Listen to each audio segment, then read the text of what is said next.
starts out as a poem. West blackberry cobblers made from scratch, and we're feeling what you get from the briar patch. How about password? Here, put it in here. Live stream. You want it right there under first name? That's what it says. Hiding log.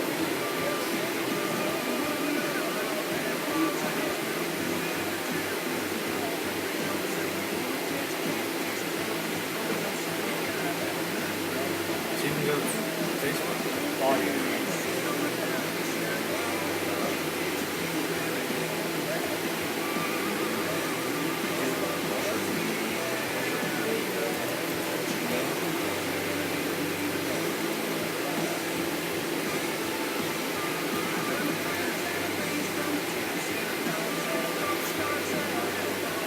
Get it?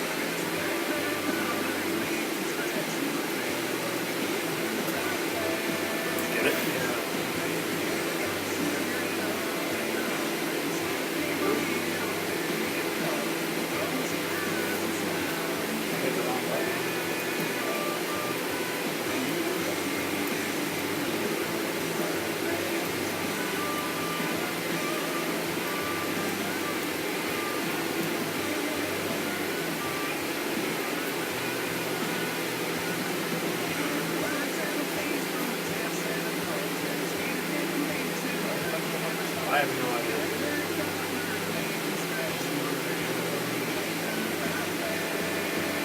No, because that'll log yours.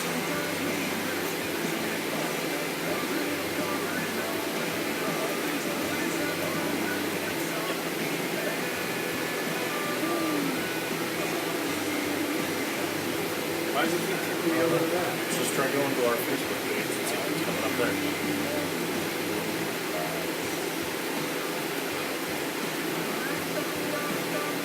Yeah. It's coming up. It's on now. Alright.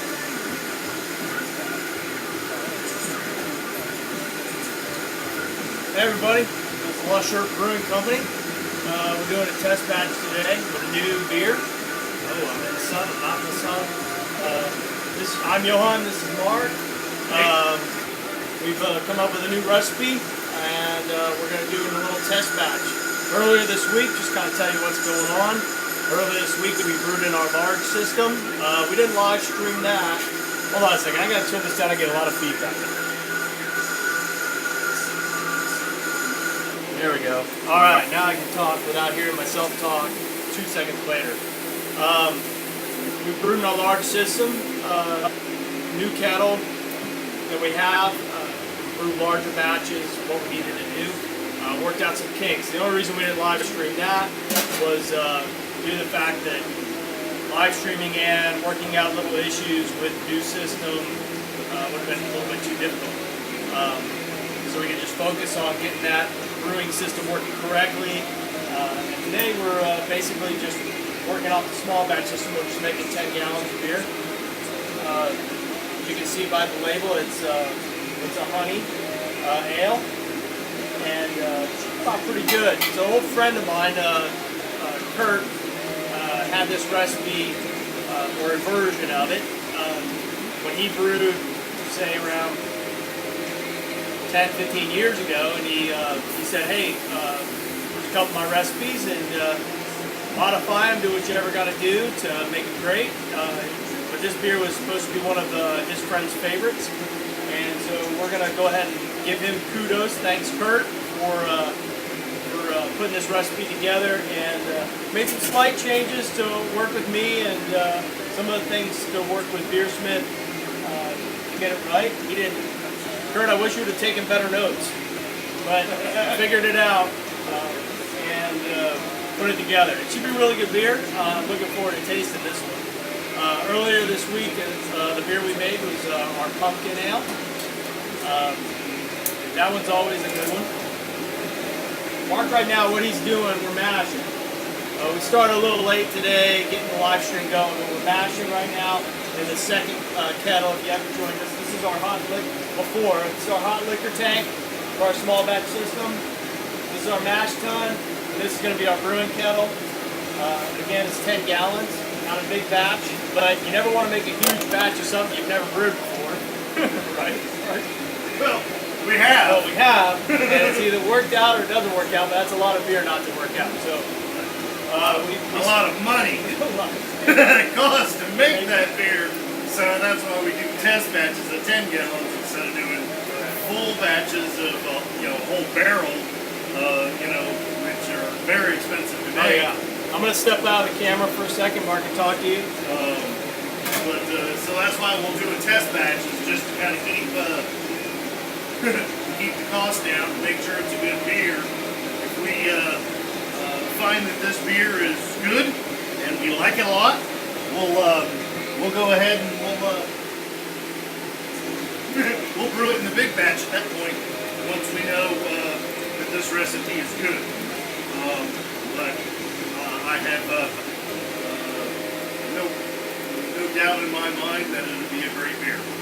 So, like I said, like Johan had said, we're in the mashing stage. We've got our water already heated up, moved it over into our mash tun here, put our grains in, and we're just recirculating that, keeping it going, keeping it at proper temperature. We're taking all the sugars and breaking this all down. And once that's all done, we'll move it into the kettle. We'll start boiling it, adding in our hops, our flavors, and all the other honey that we want. For those at home maybe watching, I don't know if you know, but honey is real raw honey. It's very expensive, extremely expensive. Yes. So this will probably be one of those very seasonal beers that we don't do very often, just because it's expensive to make. Having said that, that's about it for now. We're just going to kind of let the live stream roll, and if you have questions, go ahead and send them to us. I'm not quite sure exactly where you do that yet, but I'll get that answered. We'll put that out live for you. Where they can type us questions if they have questions about our thing. Yeah, if you're on live stream, on the right-hand side of your screen, there's a little text box. I think I'll start it off and try texting you something. If you have any questions or you want to know what we're kind of doing, right now we're kind of waiting, but that's usually what happens when we're brew. We have to wait a certain amount of time for the mash, and then we'll start brewing in the kettle. A few things got to be there. This process takes a little while, but let me try texting you something. Just say hey, and then you'll see it pop up on your screen. Oh, I didn't even have to do it. Someone else did it for me. My IT person typed in welcome, so it's a good thing I didn't have to get around to doing that because I'm terrible on the computer. We know enough about computers to get us in really big trouble, and that's why we have very experienced, very knowledgeable people Working behind the scenes. Working diligently behind the scenes to make sure that we do this as best as possible. So you get over. We lost our lighter. There it is. I got it. We'll find it. There should be. What are we doing? A bump up? Yeah. Okay. Just shut it off, dude. I figured we were at. Yeah, we were at. Bump up. Yeah, we did get another. Okay, what me and Mark are talking about here. What me and Mark are talking about here is mashing. We adjust temperatures as we go to get the most out of our mash. We've been trying to reach over 95% efficiency on our mash, and we've really got this pretty solid. We've been able to do a temperature mash to get that 95%. It's all about volume and temperature, breaking down the grains. Is that killing? Already. That was quick. Used to bigger batches.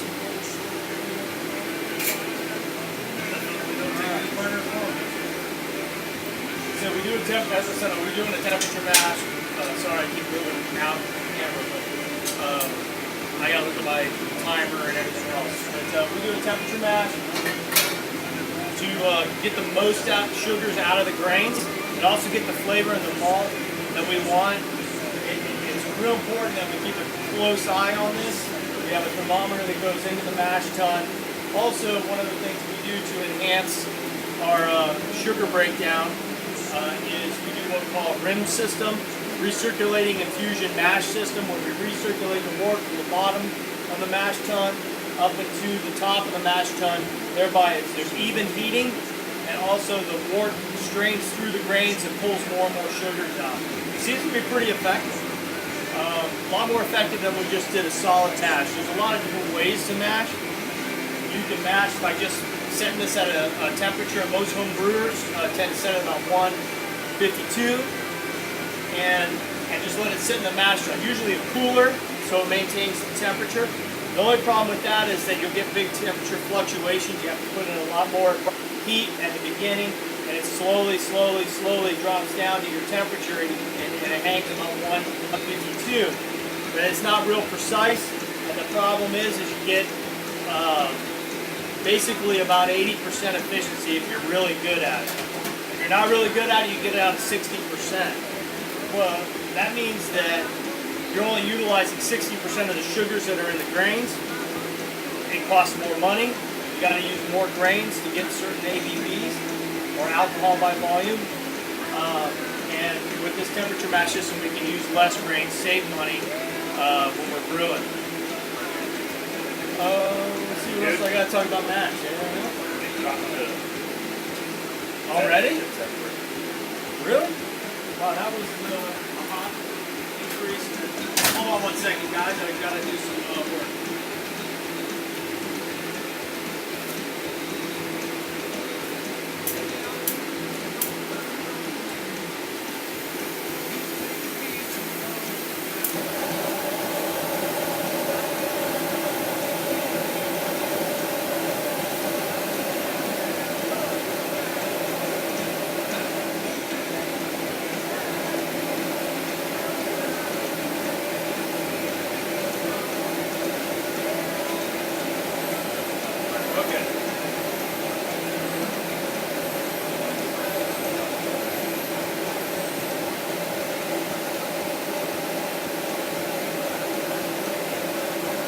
Okay, reset my my alarm system. It'll tell me when I need to shut off the burner. Let me see if there's any questions. No questions so far. Again, this is kind of one of those steps to hurry up and wait. Brewing takes a little bit of time. From start to finish, it'll be roughly 3 hours. We're kind of ahead of the game, so it'll probably drop into about 2 today, because we've already got our hot liquor tank water heated up before we go on live stream. But as I said, this is a pretty simple, basic system. We'll take you around a little bit later, take you a look at the other side with the pumps and the valves and everything else. Those are all on that side of the brewing system. 3 burners, 3 pots. Over here, I don't know if you can see it, you probably can't. And this is what we call a counterflow wort chiller. When we get all done, we'll hook this baby up, and we'll recirculate our wort through this, cool it down to fermentation temperature, but at least pretty close, so we can put it in the cold room. If I'm yelling too loud, tell me.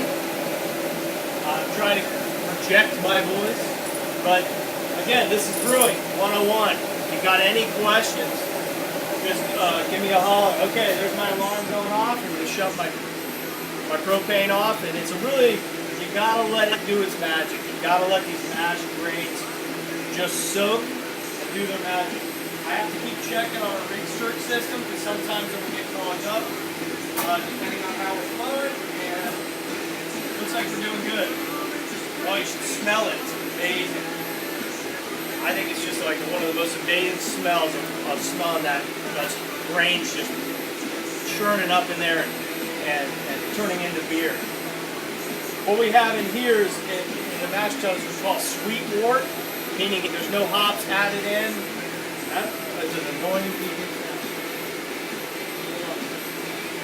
There we go. call sweet wort. It means there's no hop additives, there's no other things that would bitter it up. And this is prior to going into the kettle. We're going to go through all these steps. When we get to them individually, you can come in, you can leave. We've got probably another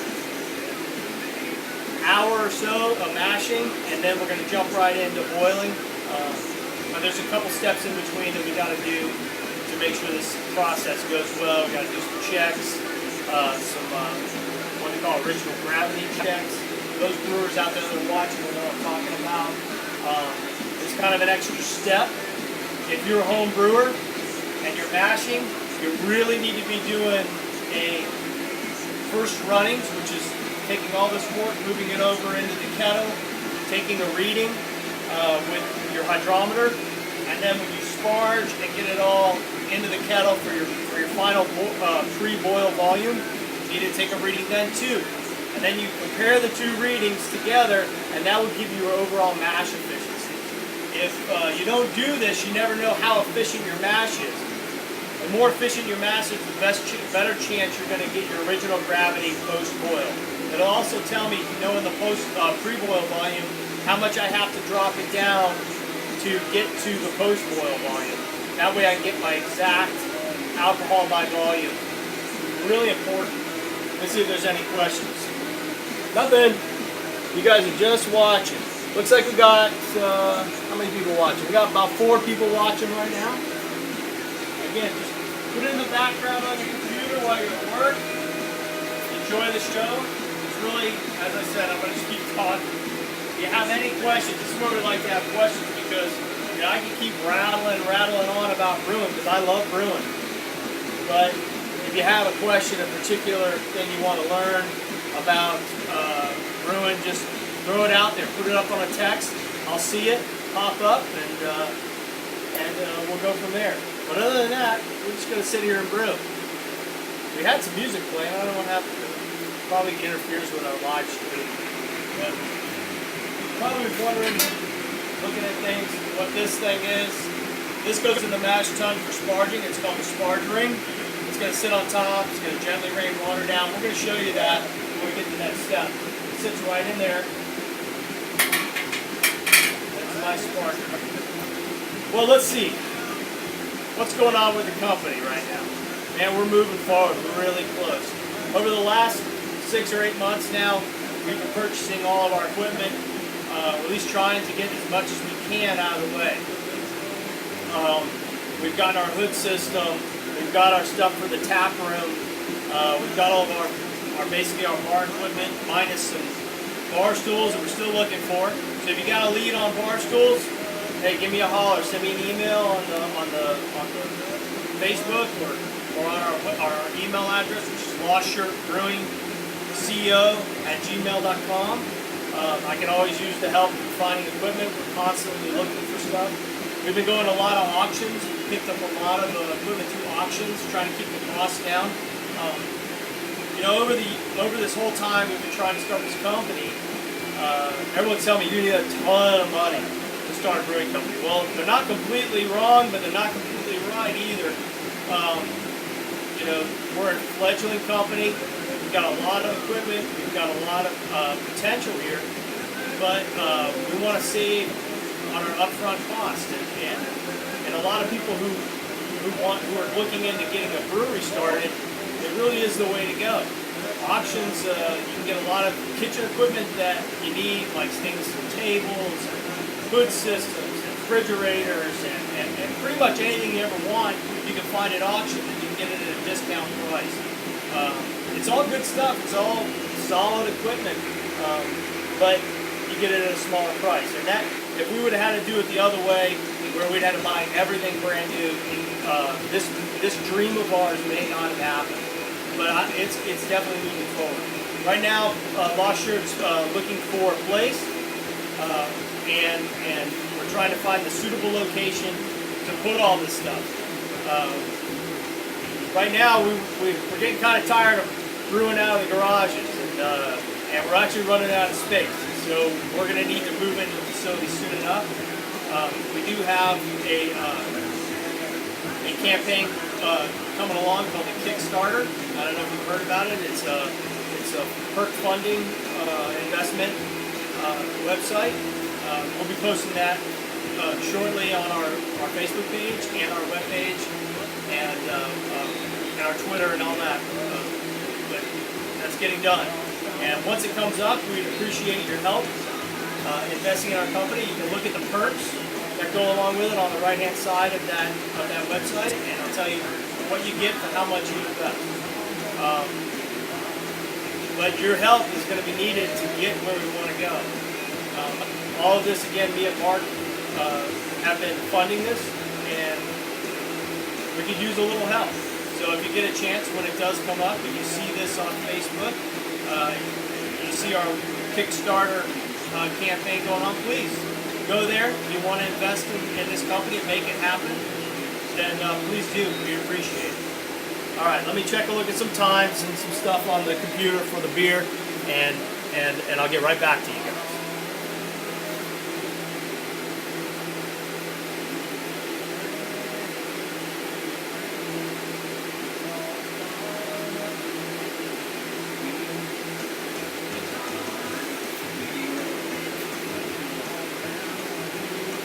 All right, we're moving right along.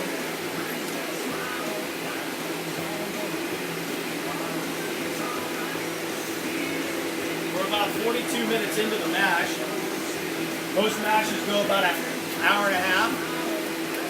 Some a little bit longer, depending on the type of grains we're using. But it really depends on what you're using and when you got to break apart. I do a lot of research on this stuff, and especially mashing, fermentation, and such. But we pretty much got it dialed in now.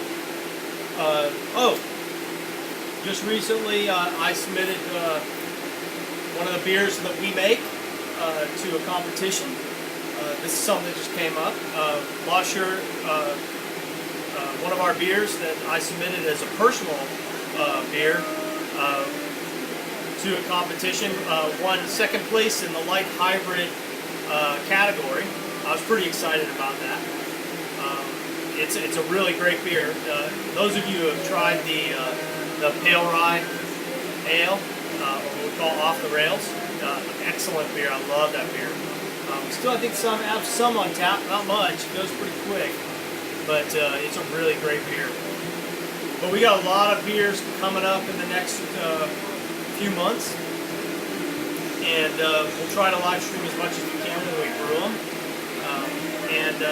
You guys know me, I'll give out beer to all friends, family, strangers, whatever they want, so you guys can all taste them and get a feel for what Losher Brewing Company is. If you got any ideas about what we should do for the company, man, we're always open to suggestions.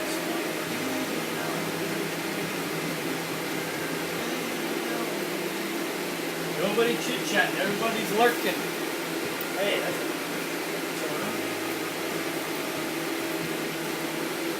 What do we got?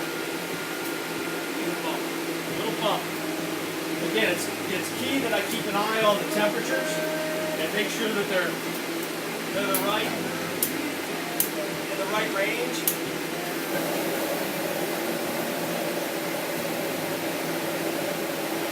So even though it seems like we're just kind of waiting, and I'm always constantly looking and making sure our temperatures are good, that our research is still going on, it's really important that we do this to make this thing work real good. So the research is going good for the rim system. I'm bumping the temperature up again. I'm going to turn this way so you can actually see it. But our temperature's going good. Everything seems to be pretty consistent this morning. We haven't brewed on this system in a while. We've been brewing pretty much beers we've already dialed in lately. But it's always good to get back to it and do this little system. I'll tell you what, it kind of freaked me out. We were dumping grains and I'm like going, that's it? We were brewing, it's a far cry from going from like 10 to 12 pounds of grains to 70, 75 pounds of grains. It's a lot different the way you do things. Not super different, but a little bit different. definitely not as stressful doing a small batch as it is to do a large batch. You don't run into some of the same issues, specifically in the mash.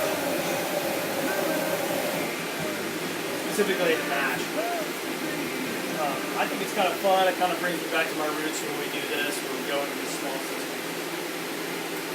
We've been doing this a while. It seems like we've been going for quite some time getting this company started, and I'm excited. I don't know about you guys, but I'm real excited about getting this going.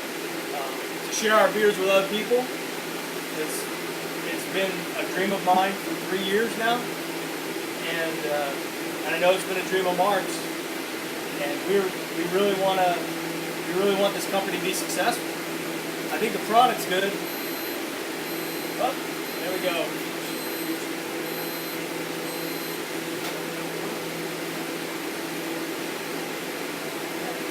Let me just check my times here real quick.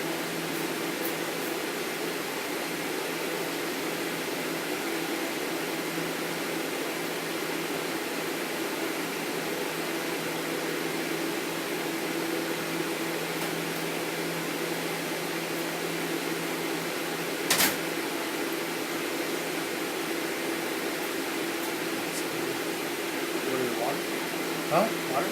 Yeah. Okay, hold on. Trying to get this thing set up so I can actually. How we doing? I'm just trying to open this thing up so I can look at the mash stream. All right, we got about 6 people watching now. Awesome. If you guys have any questions, those of you who just arrived, we're in the mashing stage of the brew. Mark's checking the temperatures again. Yes. Mark's checking the temperatures to check the recirc. Again, it just becomes like habit to do the same thing. And he's doing exactly what I just did 2 seconds ago. But realizing that we're almost kind of stuck. No, it's going good. Oh, it is. That's all the way up. Alright, we're going to have to do some work on our recirc. The thing is those pumps are so strong that they pull those grains all the way to the bottom. And we have a screen on the bottom in the kettle. And every once in a while you got to kind of move some grains around to open up that screen. They get just sucked really tight. And the bigger the batch, the more times you got to do this. Specifically in the big system where we're having 70 pounds of grains in there. Man, it's like can be a constant battle the whole entire time. And what Mark's doing is just kind of pushing things, and each system's different. This one is where in the big system you kind of have to push everything to the center. In the smaller system we have to push everything to the side, and that's what he's doing right now. The temperature's still good, and but once he gets that recirc going, we're going again.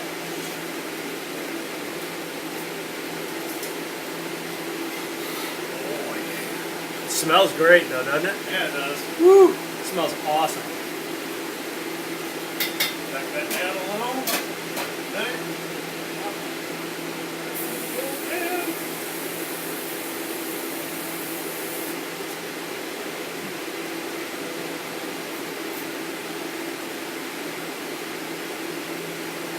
I'm trying to see if I got the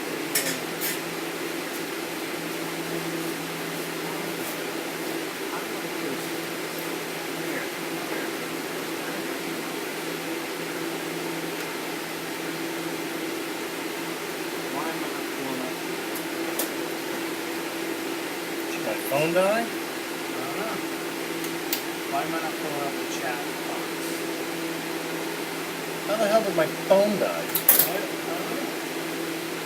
Oh. Back. Where are we at? Ooh. Somewhere I wanted to be. Sorry guys, we're gonna move you around here a second. I gotta plug in my stuff. Burn through some battery here. Just gotta make sure we're plugged in. Okay. Alright, 6 faithful viewers, top-notch people.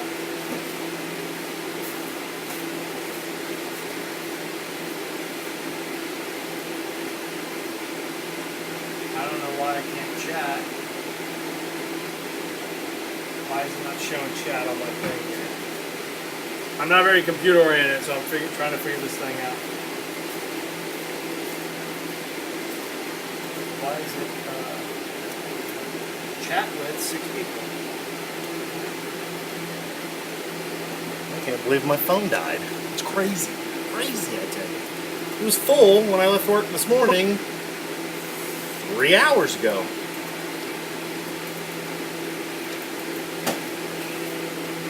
Look at that dead. Need a new battery. Where are we at on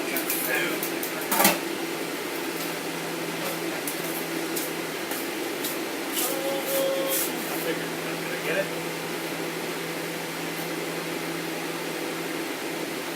Yeah, you're on. Okay, I just had to figure it out. It wasn't chatty. My IT person came out and set me straight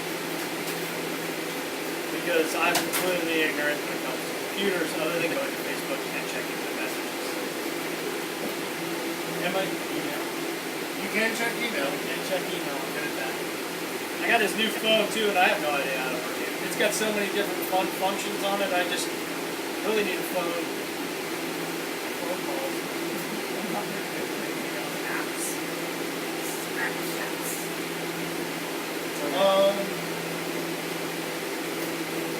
What's our time frame on our match?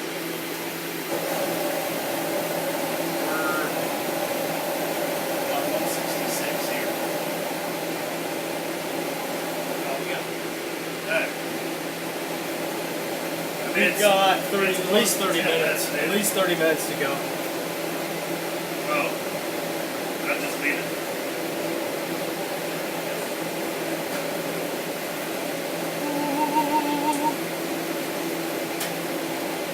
That color, man. Isn't it good?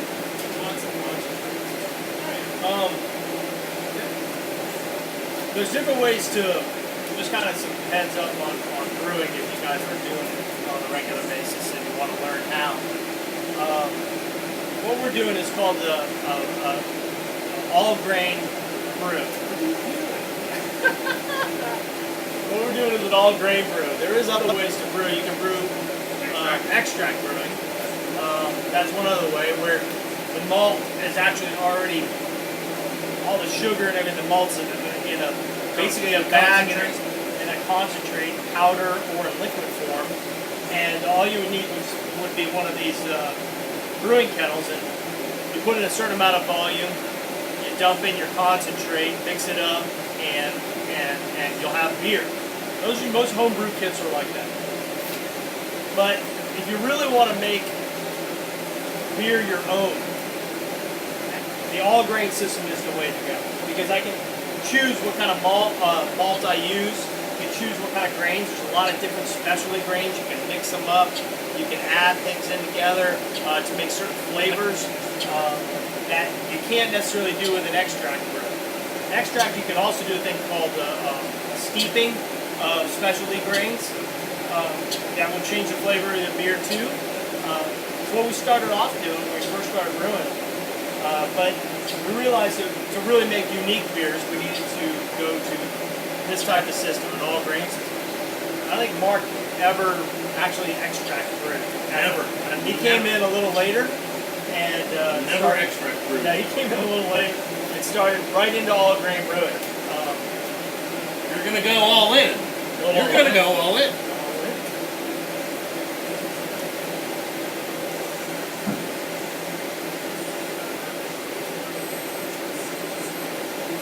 Kill it.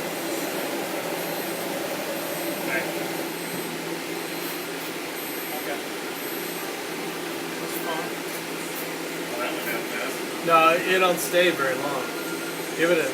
We got a couple more minutes. We got about 5, and then we're coming up. So about 5 minutes. Yes. But guys, we're not really talking temperatures right now. I understand that you're going, what are they talking about? Well, we're talking about temperatures, but the way we temperature mash is very tight kept secret. I know it's like, well, why do you have to keep it secret? Well, you know, it's a process, and I really don't want to give up that. I mean, I'll give up how that we're actually doing a temperature match, but in order to get our exact beer the way we like to make it, and we just kind of keep that close to the best. And I'm sorry about that, but that's just the way it is. I guess. But right now we're going to do a bump up in temperature, and all this has to do with how we're trying to make that base beer taste. Like if you go too low for too long, you get a really dry beer. If you go too high for too long, you won't ferment. You won't get enough sugars that are fermentable, or at least ferment easy out of the beer, and it'll be a sweeter beer. And every beer is a little different. This is a new temperature staging that I'm doing with this beer to kind of pull out a compromise between the two. So it really is a process.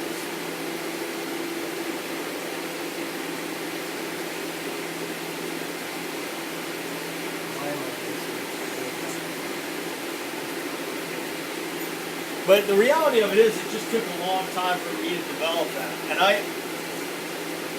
many batches of errors and mistakes, trying to get that perfect combination of temperature and volume.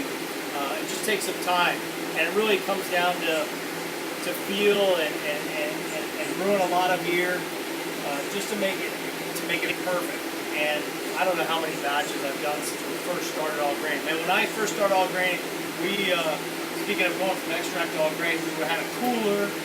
And if you look at some of our pictures on Facebook, you'll see kind of the progression of our equipment as we went along. And we had this big mash tun cooler, and we were keeping it at constant temperature. It was working, it just wasn't working really well. We were getting 80% or less efficiency. And we decided that, you know what, we wanted to be able to control the temperatures just a little bit more. And that's where we went to this system and the rim system. The more research I did, the better it was. It could recirculate your mash. There's another system called a Herm system, where you set a coil inside. This is not information that's not known in the brewer's world. You stick it in there. It's called a Herm system, and it recirculates through the actual hot liquor tank, your hot water in the hot liquor tank, to maintain your temperatures in your wort to specifics. I think this is a little more accurate, the rim system. I can maintain it a little better. I have to adjust this temperature to meet that temperature. This is a direct result of me increasing the temperature and not messing around. I like it though.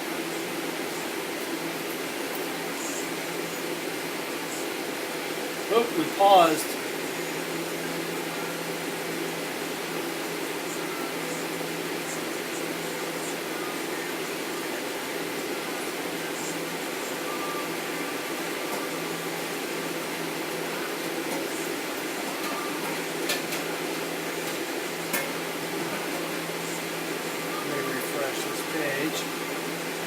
Just paused, or I know the video paused on my computer, so I don't know if we're actually. IT, can you tell me? Oh, there we go. All right, I just paused on my computer. That's all it did. Okay. No, it's still saying we're good to go. 6 guys, 6 people. Peeps. If you Hey, you want to throw it out there? Who's watching? who's watching? Where you at? Where you at? I know. I've been told there's people anywhere from North Carolina. 20 feet away inside the house where the IT person is, to I've heard as far away as Connecticut, maybe even California. You never know. But say hi. We want to see and talk to you, and we want to say hi. Besides, right there.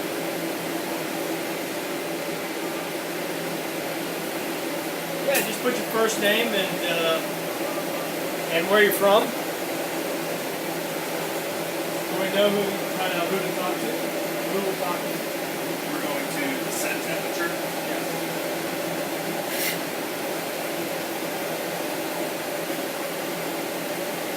Or you can just lurk, it's fun.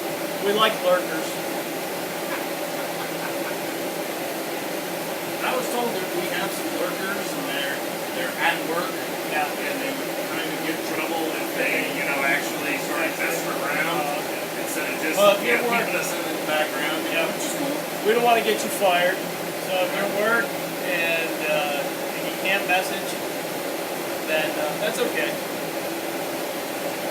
Nice thing is we're not working. Oh, we are. Well, this is work, but this ain't work. I'd work on this every day if I could. Well, and that's the whole point. We want to start doing this every day. Yeah, I was talking about the Kickstarter earlier. Were you? Okay, good. Hopefully that'll be coming around soon and you guys will see it. Those who came late, you didn't hear about our Kickstarter campaign. It's perk investing if you've never heard about it before. You go, once we post it onto the Facebook page and everything, please visit the Kickstarter. We have a video we put together kind of describing what we're trying to do. Even though you watch us regularly. By the way, it'll be up. I've been told that it'll be up on October 1. October 1st is the time that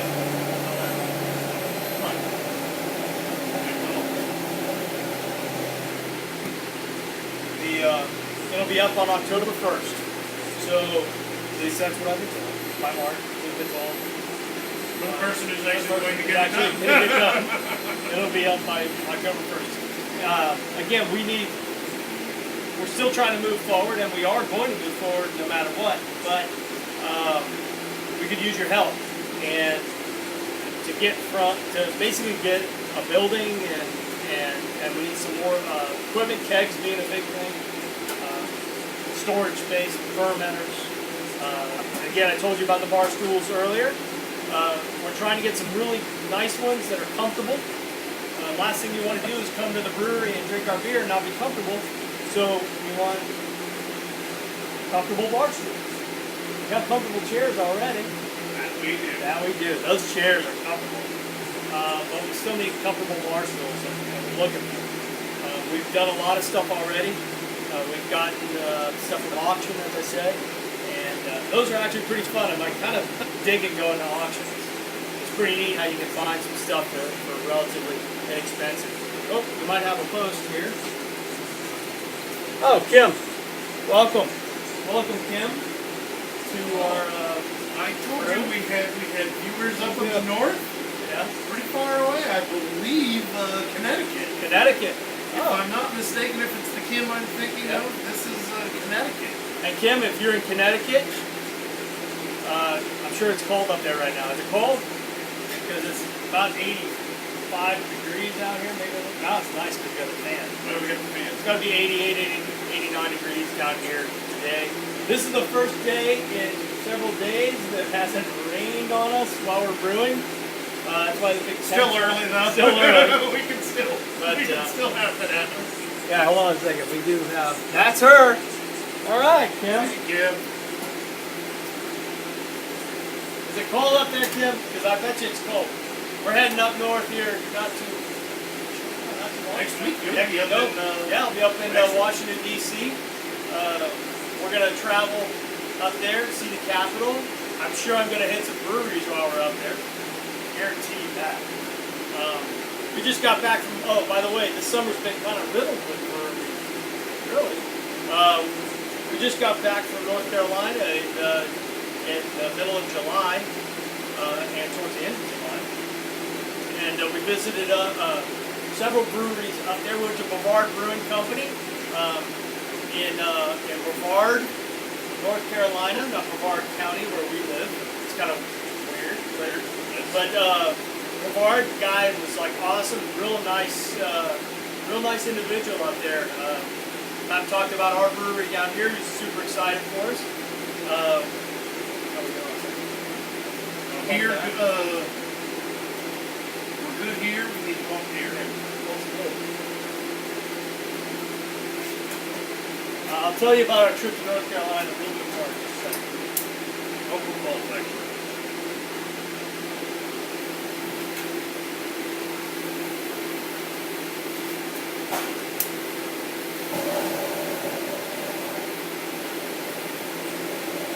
So we're in North Carolina and we're having a great time, and we're doing all the family stuff. And me and Brandy, we want to hit some of the breweries. She likes beer as much as I do, and I like to see other places and what they're doing. And North Carolina, around the Lake Lure area and Asheville area, is one of the largest brewing areas in the world, or in the United States. But I'd say in the world, there are a lot of breweries. And we stopped by Oscar Blues Brewing Company, huge operation. They just moved over a couple of years ago into Brevard. We stopped there. Then we took a big, long road trip on the Blue Ridge Parkway out to, if you know North Carolina at all, Blowing Rock, North Carolina. And they have Blowing Rock Brewing Company over there. Amazing. Guys, those beers, Blowing Rock's beers were incredible. I really appreciate it. Brought some back and some growlers with me, and just enjoyed specifically their stout. Guys, jam up on your stout up in the Blowing Rock Brewing Company. And there's just... I was going to say, Kim says it's a beautiful day. It's sunny, 64 degrees. Oh, that's nice. Which is great for county fairs and apple picking. And apple picking. I need some apples. That's coming up. We've got a beer coming up, our apple beer, our Christmas beer, we call it.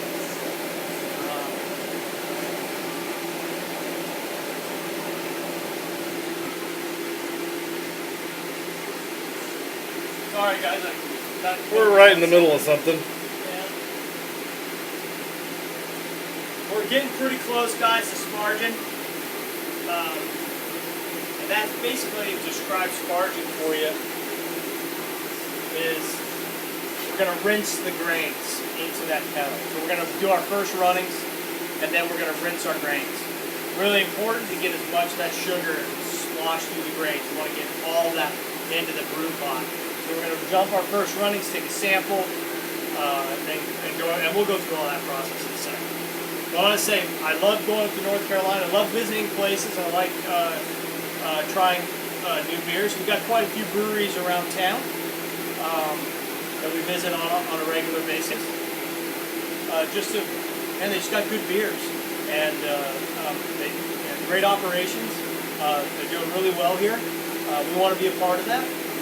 And in our own way, and that's why we need your help on Kickstarter to give us kind of a lead into this, to get some of these build-out costs taken care of, and deal with some of the permits and things. That, I mean, even though we've saved money for some of this, it's still a little bit of a chunk of change we need to get going.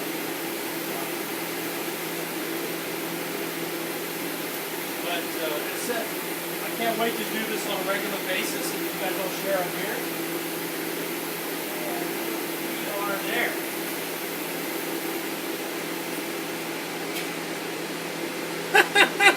What's up?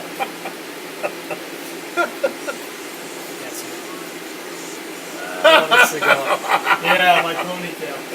Sorry, Mark showed me a video, a post from our Facebook page about my ponytail. They call me Lieutenant. I work for the fire department.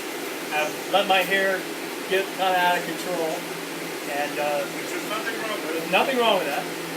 But they call me Lieutenant Seagal because of the ponytail. Like, and so that's what the post was about.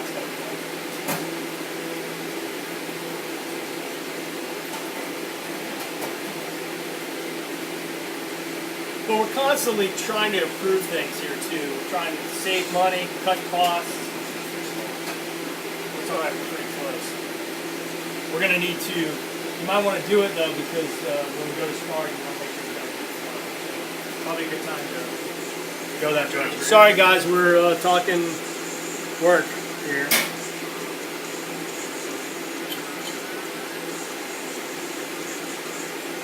Let's see. Beautiful day, Steve. Okay.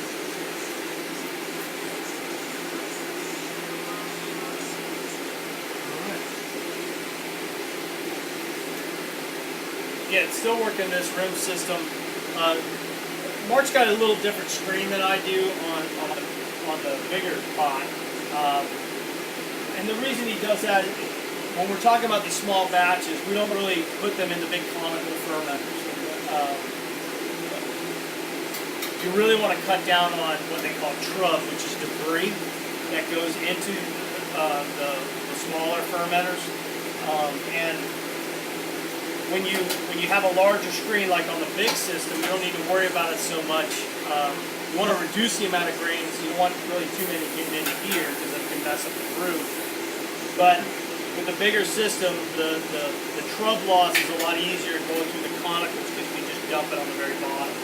Where the bucket fermenters that we use for small batches, you really can't dump that trub.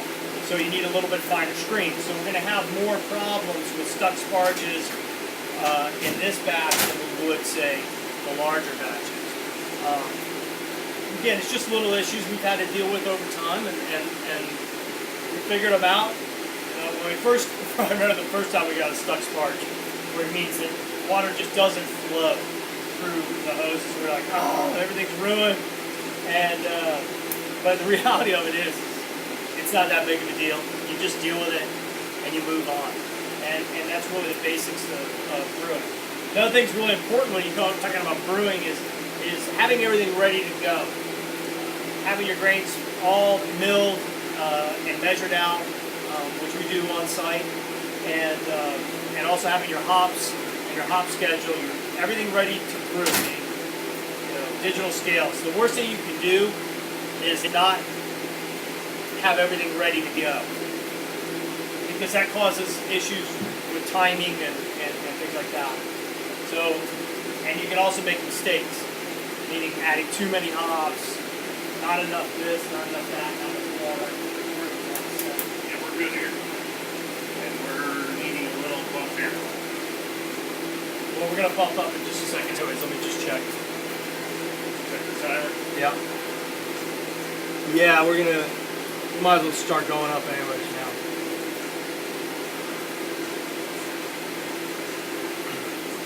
So if you have any questions, you got some time and you want to talk on the chat, we're looking at it right now.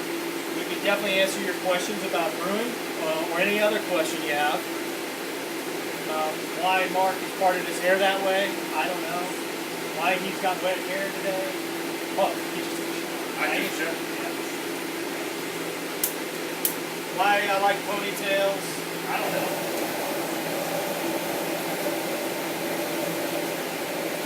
Just gonna bring it up to the sparge now.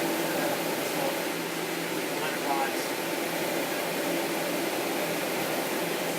Right now we're coming to the end of the mash, and we're gonna get real busy here. We'll probably stop talking for a little while because we're gonna have to do first runnings, take samples, things like that. But we got about 15 minutes to go or so to that point. Well, actually, yeah, about 15 minutes to go.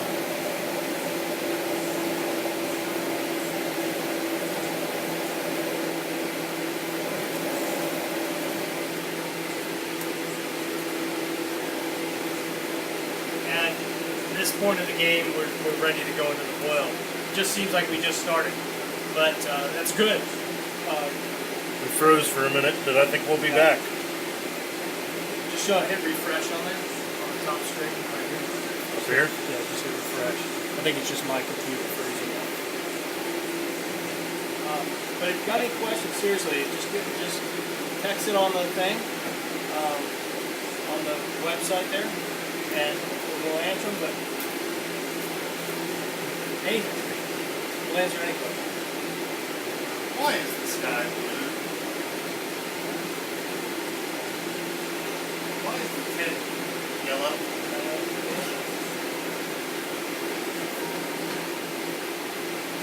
I keep imagining where we're going to be in the next couple months, and really excited about possibly getting our building and our space is set up.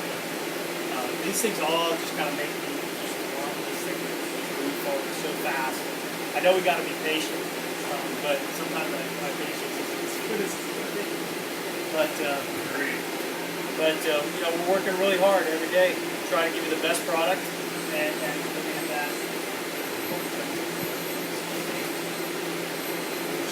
Keep slowly increasing.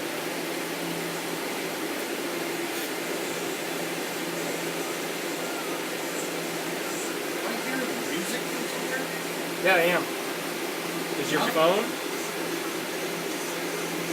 It's from your speakers. That's a great background music. No, because I don't have that on. It's weird.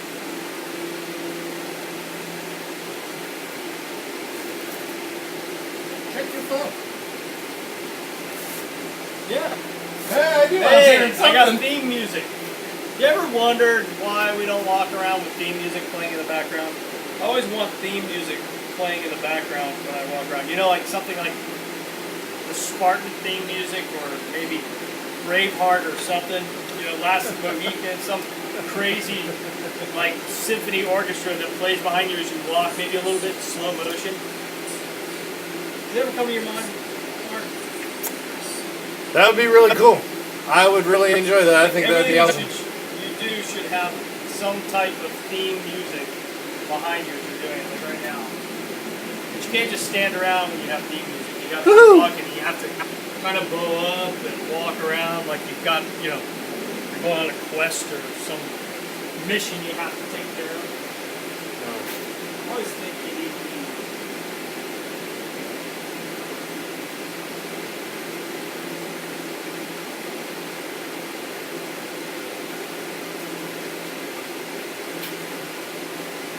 That might help What? with battery life. What might help? Being on the Wi-Fi.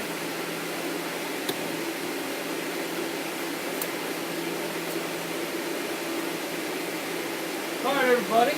I don't know if we got the same 6 viewers or we've got more. Different people come in and We're out. still 6. Yep, come in and out when you want. Chat it up with us. We're here to be chatted to. That's why we do this. We want you to see what we're doing, what we're trying to do, and that we're not sitting idle, that we're making beer, and that we're moving forward. Moving the water over here. Oh, I love it. A big cup, I think. See, Mark knows me very well.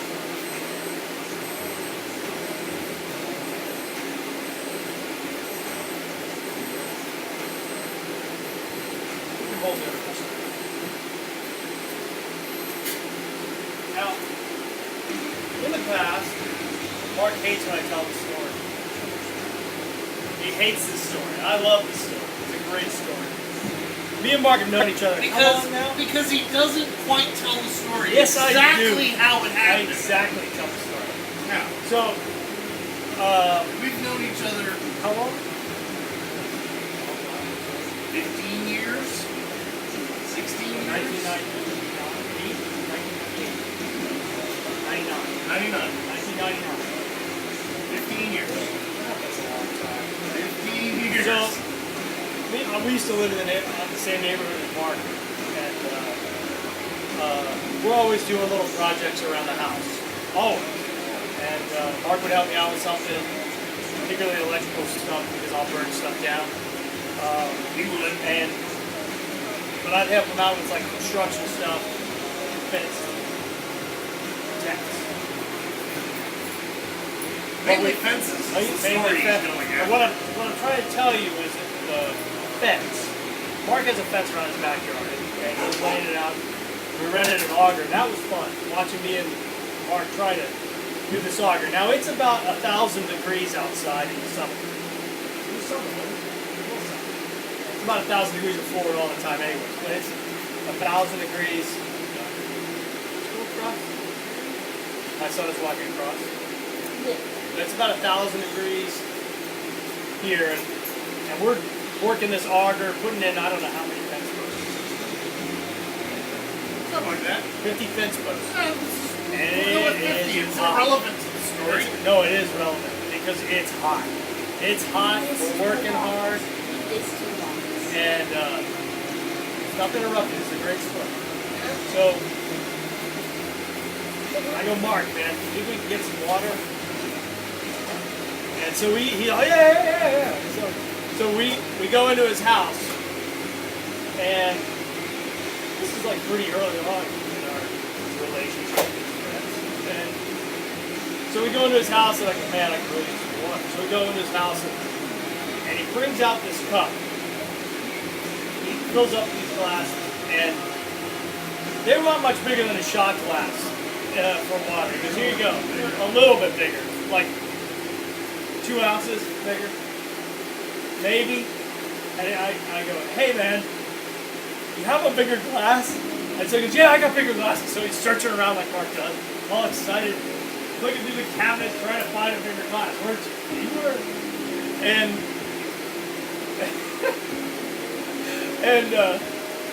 so he goes, hold on, I can't find it. Hold on. So he comes out into his garage, and he grabs this paint cup.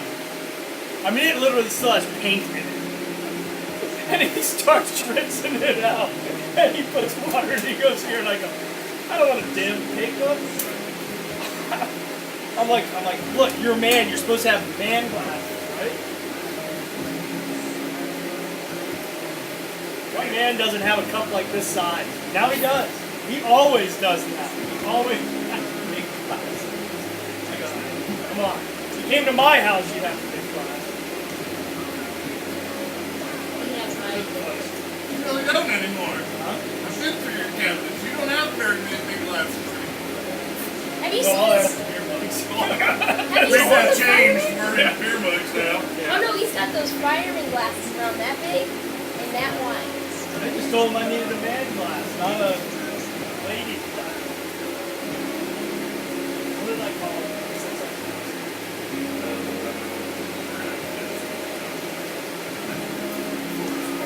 Why don't you do it now?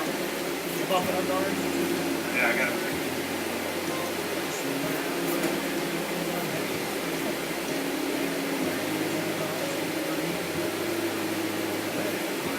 Oh, trust me though, when I say that Mark's got stories about me as well.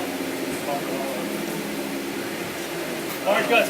Oh, just ask Mark anytime about how I hook electrical up, and you'll know that I should never touch anything, any electrical connections whatsoever. None. Zero.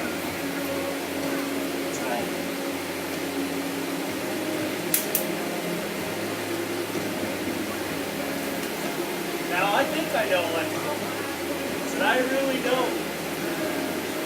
I don't know crap about electrical, but I'll hook it up anyways just to see what happens. I've been bit so many times. Here's a funny thing. So me and Mark, Mark comes over, and I'm working on the outside lights. Remember this one? Floodlights? On the floodlights. I'm outside, and I shut off. Now, I didn't shut off the breaker. You don't have to. You don't have to. Switch off. So I shut the switch off in the kitchen. All right, now the switches in the kitchen were right next to one another, and I'm up there wiring it up. There's no power to the floodlights, and I'm up there wiring it, kind of like the way I do things. And Mark's just shaking his head at me. Which house is it? But it's working. I'm getting it together. And then my wife, Brandy, turns the electrical switch on in the kitchen. She meant to hit another switch, but those two switches together, she just hit them all. And I'm holding on to the power wire on an aluminum ladder. Next thing I know, I'm on the ground. and I'm like, Wow, hold on. We were both on the ground. Yeah. He got shocked. I was laughing. And I'm like, what just happened? And I go inside and all the switches are on. Messed up. I still remember that.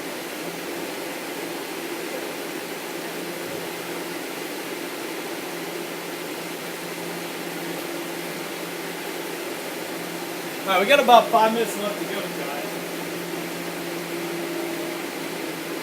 We're going up to there. There.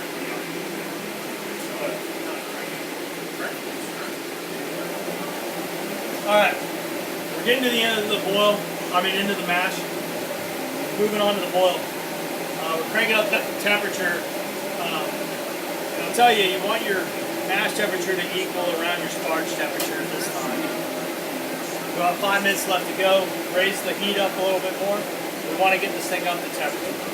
Now, the difference in the temperatures, and this common knowledge in brewing is, again, the lower the temperatures, the more simple sugars you're going to get out of the mash. As you increase the temperature, you start changing the way the enzymes react to the sugar, and it creates more complex molecules. That way, they don't ferment out as well, to a point where they may not ferment at all. And what we're trying to do is bring some of that out right now. We're also trying to get our sparge temperature and our mash temperature being equal. That way, there's no difference. We're basically where we want to be. We got about less than 5 minutes to go. In fact, less than 3 minutes to go. And we're going to start moving it.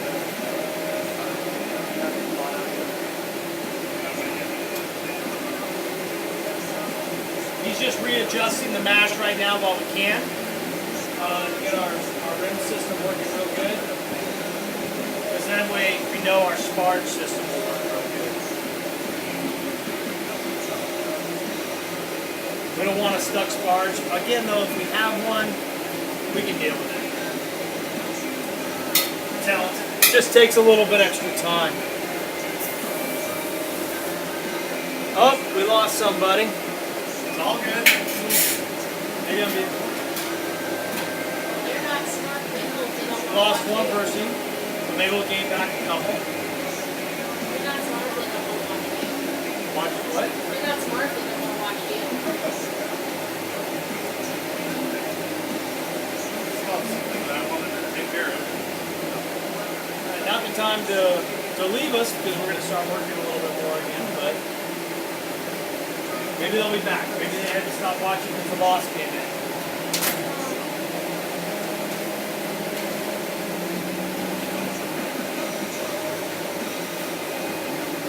I was wondering if this was...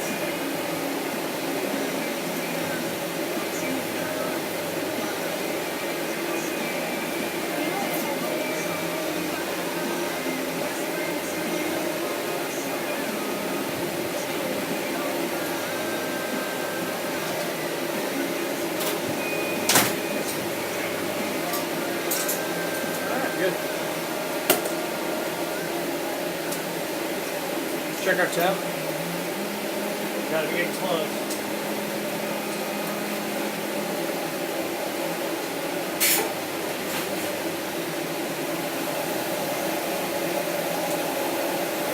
Very impressed with that little part.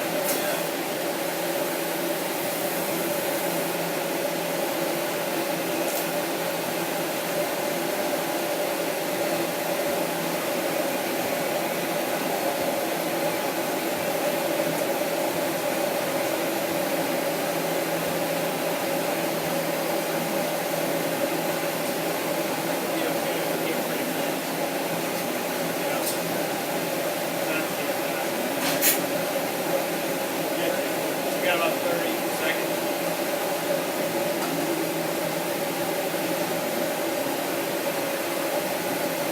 All right.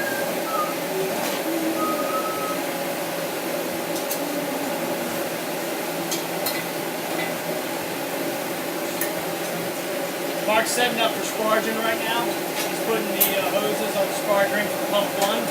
And we're going to start sparging this in just a few minutes. But first we got to do our first runnings, meaning take all this concentrated wort and move it over to the brew kettle.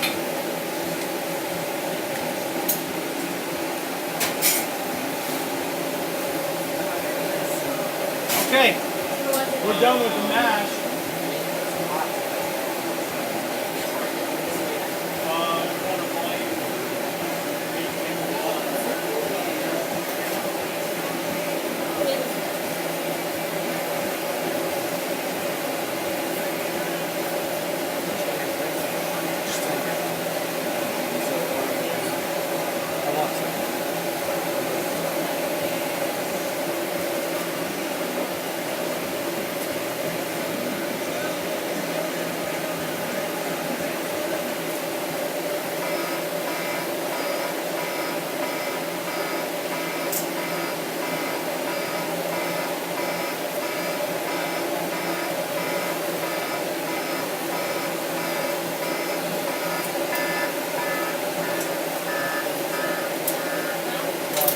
1.5 gallons per pound. So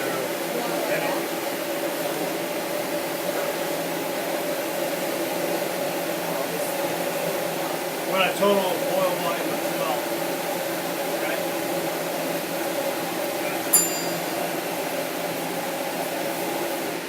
All right. We're done mashing. We're going to start moving over into first run.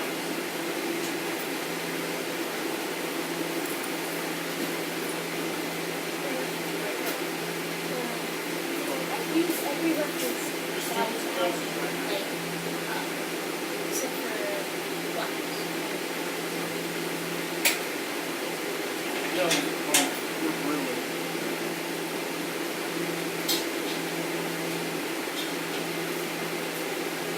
Dentist.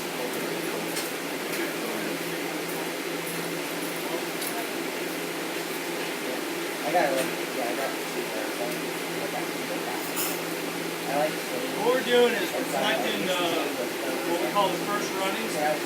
We want that grains to settle down inside the mash tun. We want as clear a wort as possible. What we're doing is just clarifying Two. One clarifying the wort right now. I'm adding the wort back in very gently so we don't disturb the grains out the sides of the pot. And I'm taking a look at the clarity of the mash. We don't want cloudiness. We don't want grains to be passing through. We do this 3 or 4 times.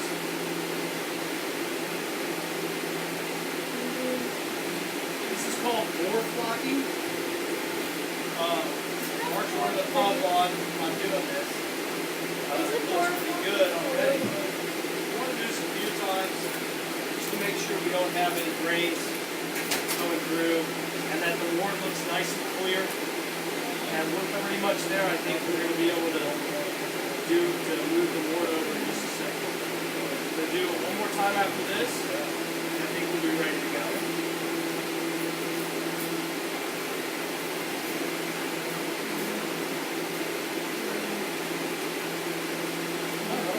Yeah, nice and clear. Do it one more time, and then we're going to go. Oh, that was great. Nice, real dark copper color. Alright, I'm going to go ahead and let this go. And we're moving over the first runnings into the cup.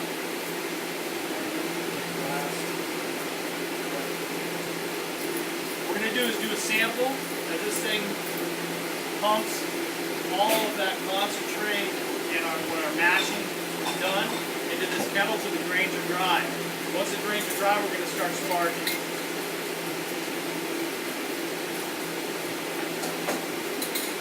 We're going to collect a small sample, not much. Just a little sample. Just enough to get into our hydrometer.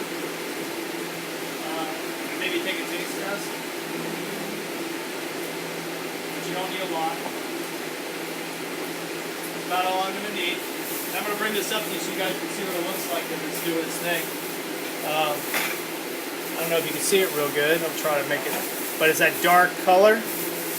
You can tell it's really clear. There's no grains floating around in it. It looks really good. We're going to pour some into a hydrometer. This is our stand, our base. I'm going to pour this in the hydrometer. We're going to stick it in the freezer to cool it down.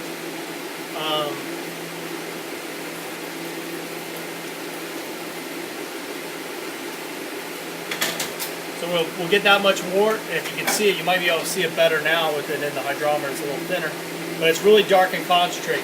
So we're gonna put this in the freezer. Mark will, and I'm gonna pour the rest of this back into the kettle. It sounds like we're getting close to the end. You are? Or does it just sound There. Does it There. just sound Alright, now we're going to start sparging. All the grain bed is dry. Let me see if I can grab the thing and you can take a look at what's going on here. I'm going to disconnect Mark's power source. Hopefully it has enough battery. Alright, just come with me. I'm going to walk over here. That's the first runnings, right in there, in the main brew kettle. And as you can tell, we've dried out the grains. Let me see if I can get a better picture. Come on, there we go. We dried out the grains, and now we're going to start sparging. I'm going to try to move slowly so you don't get nauseous while I'm walking.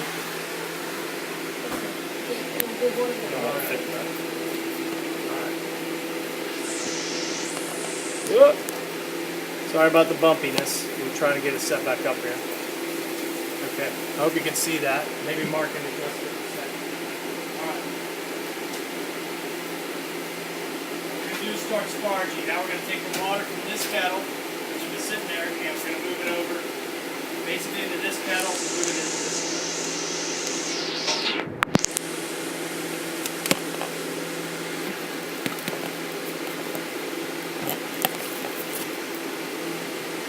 There we go. Boom. It's a gentle rain water, so we don't disturb the grain beds.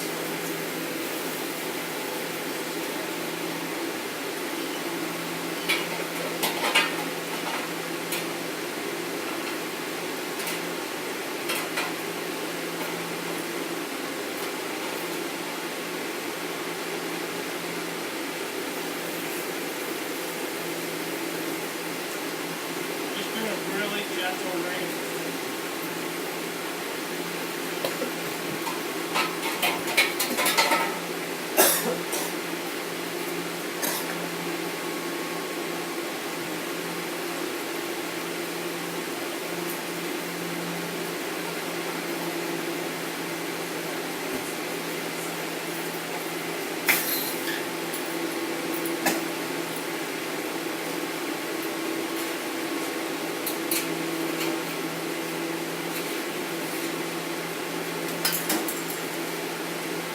What we're doing is just getting the water just over the grain bed. We're going to start moving over our water.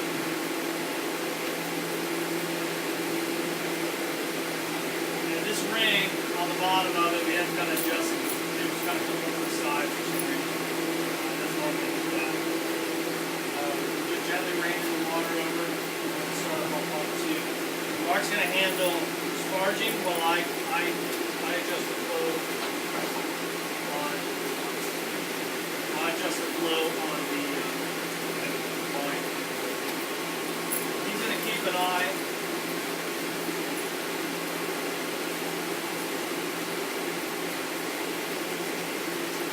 Just get some of the air out right now.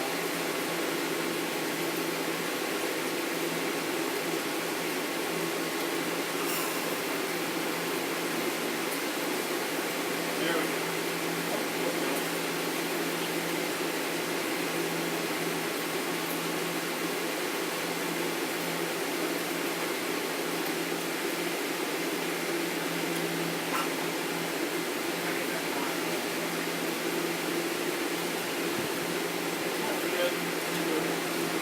Do this kind of slow. You want it because you want some of that water. You want that water to absorb those grains right now.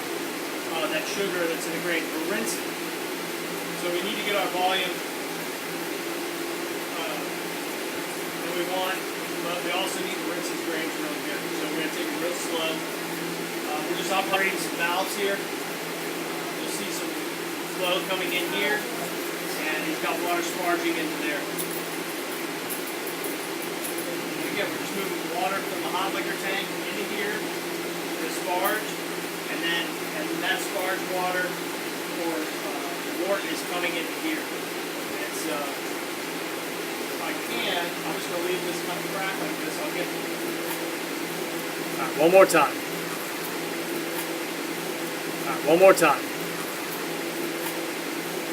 One more time. One more time. One more time. One more time.